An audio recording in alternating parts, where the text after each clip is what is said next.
Hey guys, welcome back to another video from the Football Herd. Hope you're doing wonderfully well.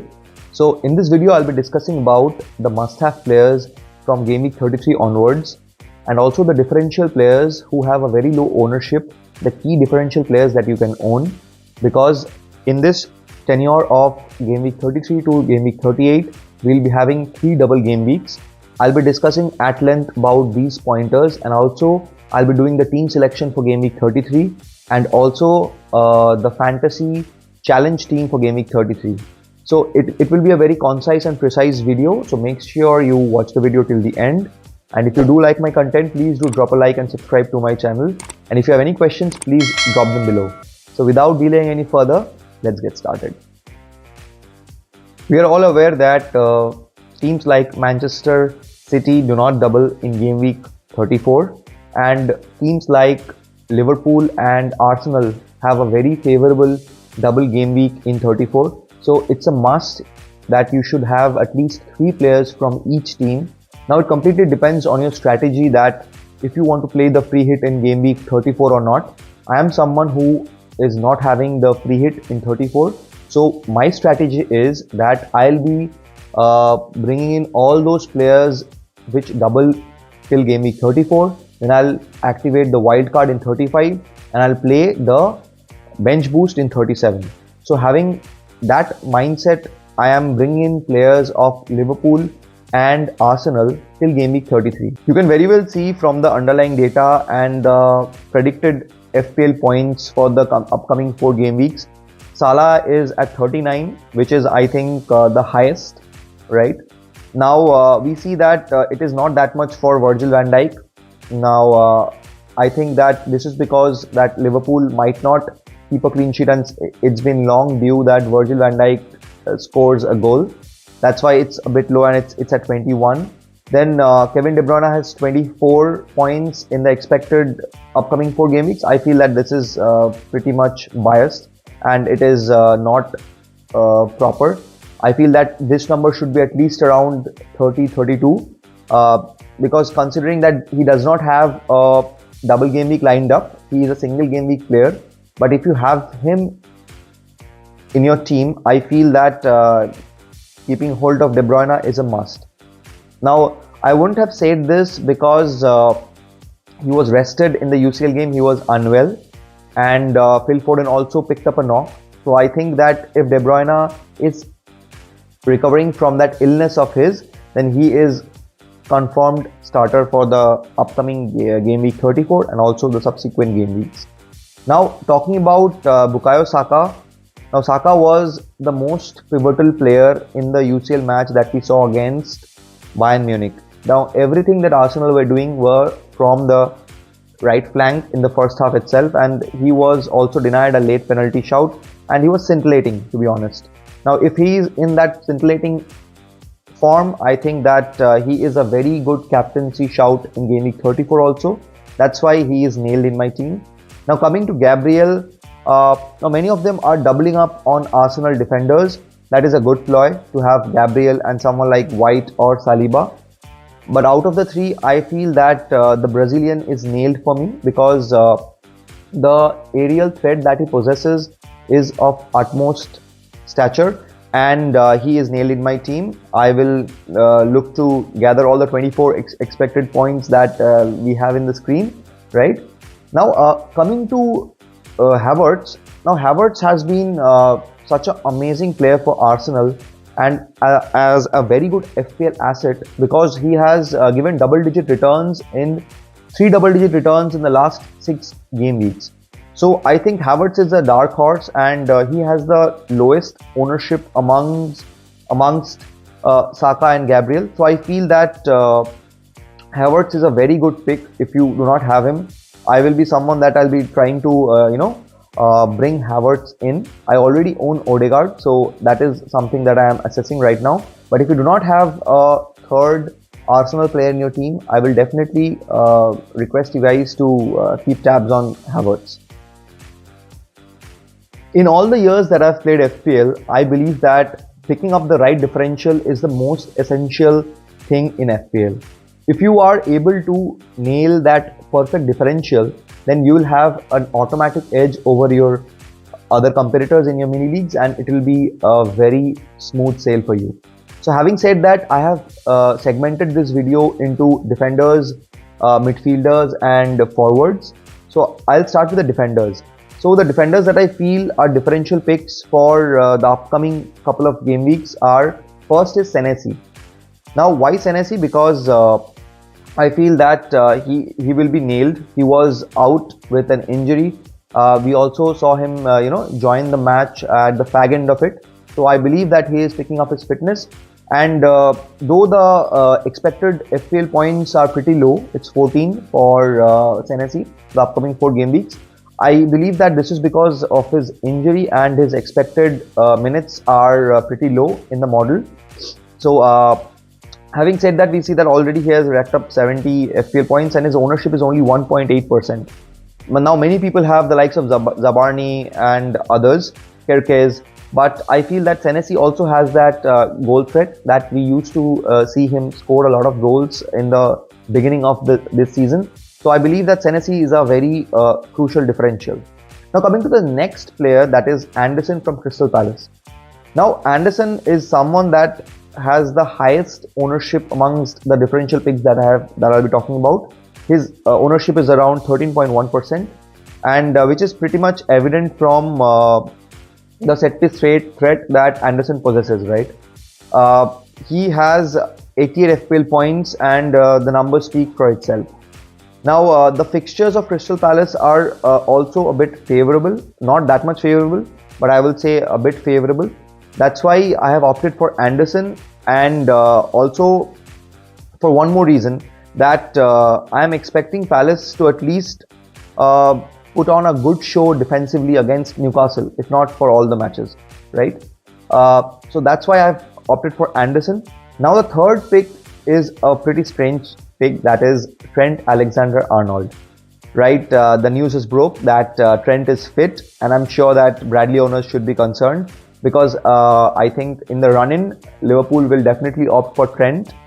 We all know what Trent can do, right? And he has already 103 points in spite of missing so many games. And do not go by the expected numbers of the FPL points here, because again, this is due to the model not taking into account the expected minutes that he can have, right? That's why it's only 17.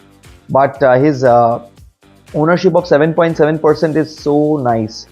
Now, if you can jump on Trent, and if he is fit, I think he is one of the amazing options, and he will be a very pivotal player to steer Liverpool to the trophy. In this segment, I'll be talking about the differential midfielders. The first differential midfielder I'll talk about is Diego Jota. Now, Jota is only owned by 1.8%. That is due to his injury. Now he is fit and he is set to join the Liverpool side. Now I feel that the minutes of Nunes and Diaz will be managed once Jota is fit. There is an expected minutes concern over Jota. That's why I will be not that much leaning towards Jota, but I'll be keeping close tabs on him, at least for game week 33. Now if he is getting at least 30 to 40 minutes, then probably I'll opt for him in game week 34. Now the next player that I'd like to talk about is Eze from Crystal Palace. Now Olise is fit, Eze is fit, and he already has 6 goals and 3 assists in this calendar year. And I feel that Eze is someone who is very pivotal and instrumental for Crystal Palace, and everything that they do goes through Eze. So I feel that he is the talisman, and he only has 3.2% ownership, and he also comes at a wonderful price of 6 million. So in my opinion, Eze is someone that you should look for if you are looking for a Crystal Palace asset. Now the next player that I will talk about is none other than Sarabia from Wolves, right? So Sarabia is a very consistent player for Wolves, I will say that, and he is only owned by 1% people, and the expected points for the upcoming 4 game weeks is also very good. It's more than 20, it's 21, and he also has that goal scoring threat, in my opinion.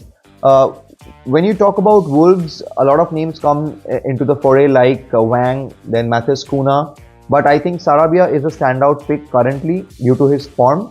Now, he's someone that will be a very good fit in the fifth midfielder if you have that slot, that Garnacho slot, or that Cole Palmer slot, if I may say, till game week 34. Then from 35, you have to be nailed on Spurs and Chelsea assets, right? Now coming to the forwards, the first differential forward that I like to talk about is none other than Semenyo. Now Semenyo is only owned by 3.4% of the people, and his price is also very good at 4.5 million. Now he was also someone that we were jumping on in game week 29, right, alongside Dominic Solanke, and we have seen that he can score and he can assist. He is a very good FPL asset in my opinion. But I think that you will be already nailed on Solanke and Nunes for game week 34. So that's the third slot that I'll be talking about in the upcoming two players as well. Now coming to the next pick, it is a very important player I feel, that is Mateta for Crystal Palace. Now I was talking very highly of Eze. Now Mateta does not fall behind a lot, right? He is only owned by 1.5% of the people, and he is priced at 5 million. So he also, makes it possible for you to free up the funds. And having said that, he has already 97 points in this FPL season. Now his expected numbers are 19, which is pretty low I feel, but he has a goal in him I feel. So I'll be keeping close tabs on Mateta for at least game week 33, and he is my most preferred third striker option for game week 34, double game week 34. Now last but not the least, it's Dominic Calvert-Lewin, the third differential striker pick. Now I have picked Calvert-Lewin because the fixtures of Everton are not that much juicy. Out of the two, one of them are easy, one of them is tough in my opinion. And he also has that goal scoring threat, and he's only owned by 1%, right? So again, it's a fight for the third striker. So I'll be also keeping close tabs on Calvert-Lewin for game week 33. Now if he is in good form, I feel, then he is the upcoming competition to Mateta in my opinion. So that concludes the differential segment. Let's look at how my team is shaping for game week 33. So for game week 33, I'll be going for a 3-5-2 formation, and in goal I have Neto. Now Neto has a United home game, which should be a pretty open game, and we will be seeing a lot of goals, and so I'm expecting a lot of save points from Neto, if not a clean sheet. And in my defense, I have Gabriel, Altnodi and Virgil van Dijk. So Gabriel has a difficult game against Aston Villa, which should be a very important game for Arsenal if they want to be in the title race. And I feel that Arsenal should win that game comprehensively. But having said that, you can never write off the likes of Watkins and Douglas Luiz and the others. So I do not expect Gabriel to keep a clean sheet, but I'll be expecting that he does something up front. Now talking about Altnuri is not completely fit. He's flagged at 75, but since he's playing out of position, I think he's someone who should be nailed. And so I'm going with Altnuri and starting him. And also this Nottingham Forest away fixture is pretty decent in my opinion, and we can see that he has a goal in him, and he is also pretty adventurous up front. So we can be hopeful that he does justice to the FPL owners. Now my third player is Virgil van Dijk, and they have a Crystal Palace home game. I think at Anfield they will be too strong for Crystal Palace, and they might also keep a clean sheet. And coming to the midfielders, I have a midfield five of Bukayo Saka, Mohamed Salah, Cole Palmer, Odegaard and Phil Foden.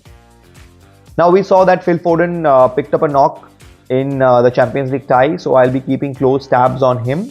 If he is not fit, then probably I will go for an alternative. And by an alternative, I mean that I do not have a lot of funds in my bank. I only have 3 million in my bank, roughly around 3 million. So I'll be looking to upgrade Morris to another striker and play 3-4-3 in case Foden is not fit. Now the other midfielders that I have, all of them have pretty favorable fixtures. Now Saka and Odegaard have that Villa game, which will be a pretty high-scoring game week for Arsenal, in my opinion. And Cole Palmer has that Everton home game at the Bridge.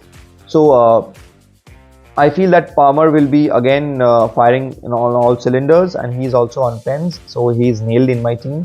And one more thing is that I'll be pretty reluctant to sell Cole Palmer and Phil Foden because I have a lot of value invested in them. And it will be very difficult for me to build a draft of game week 35 wildcard if I sell both of them before game week 34, right?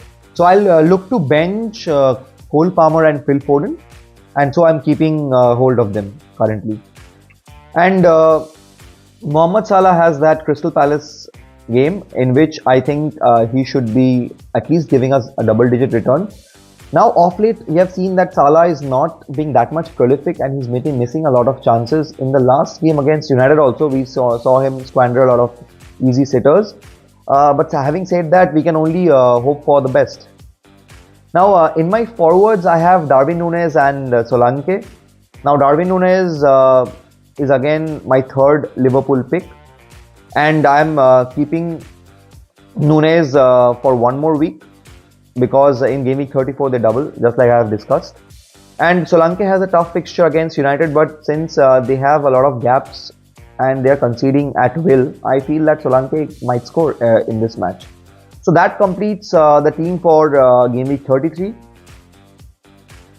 The FPL challenge for game week 33 is pretty interesting. It's something that I have never imagined that they will do in the third game week itself.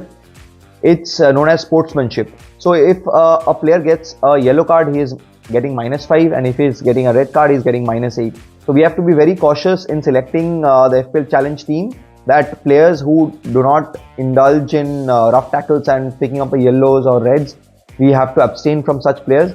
So having said that, this is the best draft that I could field, and please do let me know how you like that draft. In this draft, I have gone for Flecken, and the back three, it's Gabriel, Virgil van Dijk and Ruben Diaz. Now, shockingly, Ruben Diaz did not have any significant amount of booking this time round, so I have opted for him. And in my midfield also, I have gone with Trossard, Eze, Salah, Foden and De Bruyne. Now I feel that my bench will also be pretty important, because Foden is someone who might not start. So my bench is also strong, and it comprises of Mateta, Roosevelt and Dalot. And my forwards, in my forwards, I have a very favorable fixture of Ivan Toney, that is, they play Sheffield, and Julian Alvarez play Luton. Now, this is the team that I'll be going ahead with, and keeping the short deadlines into consideration. So make sure that you switch back to any player from your bench before a player plays in your starting 11, right? So that completes the fantasy challenge team for Game Week 33. So that's it, guys. That was all about the Game Week 33 video, in which I have discussed at length about the differentials also, who will be very pivotal, I feel, in the upcoming game weeks. So if you have watched till the end, and if you have liked my content, please do drop a like and hit that subscribe button, and make sure you drop any comment or any question that you have, and I'll catch you guys in the next one. All the best.